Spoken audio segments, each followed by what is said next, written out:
3,900 रुपए तक टूटा सोना, क्यों धड़ाम हुई गोल्ड की चमक। अब तक आपने सोने के भाव 1 लाख के पार जाते देखे होंगे, लेकिन 12 मई 2025 यानी कि सोमवार को जो हुआ वो चौंकाने वाला था।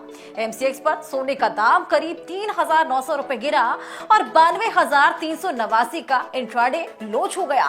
पिछले कुछ महीनों से जो गोल्ड प्राइस सिर्फ चढ़ ही रहे थे, अब अचानक से यू टर्न क्यों ले लिया।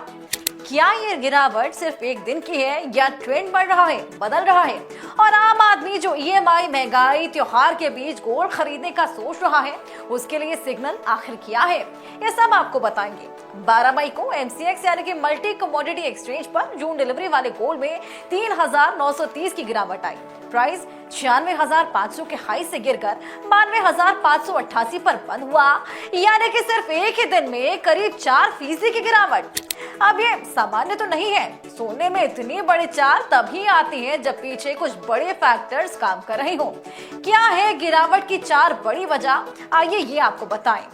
तो जिस तरीके से अमेरिका चीन व्यापार तनाव में नरमी, गोल्ड एक सेफ हेवन एसेट है। जब दुनिया में टेंशन होती है तो लोग पैसा सोने में लगाते हैं, लेकिन पिछले हफ्ते यूएस चाइना के बीच ट्रेड वार्ता में प्रगति हुई है। टैरिफ और सप्लाई चेन को लेकर पॉजिटिव संकेत मिले हैं और इससे सोने की ग्लोबल डिमांड भी कम हुई है। वहीं दूसरा रीजन है कि डॉलर मजबूत हुआ।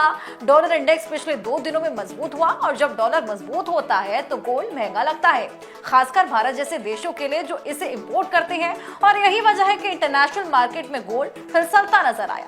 वहीं चीन में डिमांड लो है, तो इस समय छुट्टियां चल रही है चीन में, साथ ही शादी ब्याह का सीजन भी धीमा है।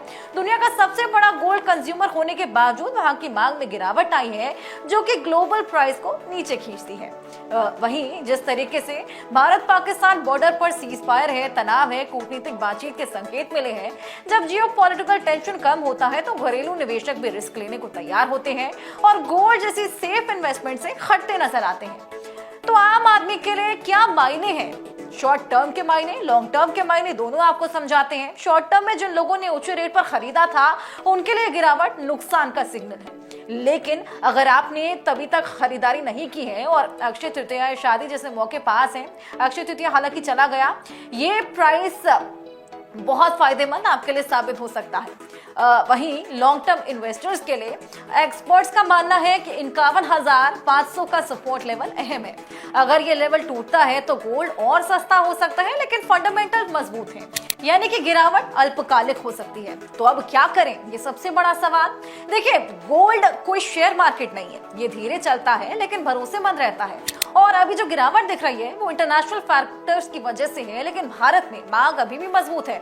शादी है, त्योहार है, इन्फ्लेशन है, ऐसे में ये तमाम कारण बन सकते हैं। अगर खरीदारी करनी है तो अगला हफ्ता आपके लिए अच्छा मौका हो सकता है, लेकिन अगर आप निवेश करने की सोच रहे हैं तो रेट के साथ साथ रुख भी समझना आपके लिए जरूरी है, क्योंकि गोल्ड सिर्फ रेट नहीं है, ये भरोसे की कीमत भी है।